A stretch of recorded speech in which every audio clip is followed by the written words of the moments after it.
On se rend à Yamoussoukro au Sénat. La Côte d'Ivoire se met aux normes internationales. L'exonération de l'impôt dans le secteur des mines ne sera plus appliquée dans le pays. Les sénateurs ont ratifié les 2 projets de loi modifiant le code minier. Kader Sogodogo.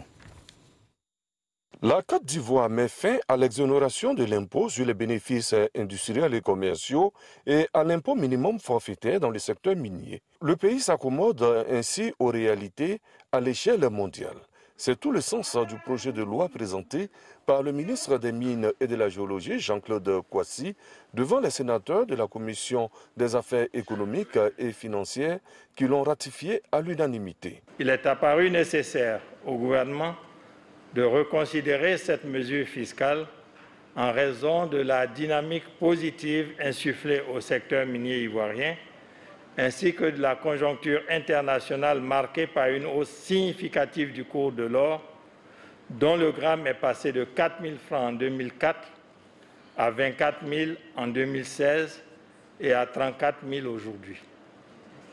Au plan international, la tendance est allée à partir de 2016 à la suppression de l'exonération du BIC au profit des entreprises du secteur minier. Le sol ivoirien propice à l'agriculture a permis au pays d'asseoir les fondamentaux de son développement futur. Aujourd'hui, le sous-sol doit permettre d'atteindre ce développement tant caressé.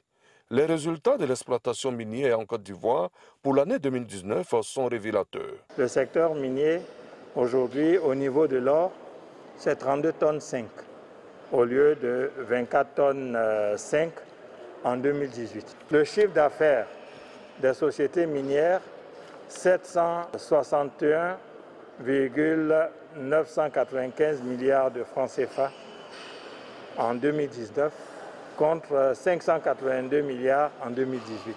Le prochain émissaire du président de la République devant le Sénat sera Kobena Kwasi Adjoumani, le ministre de l'Agriculture et du Développement rural.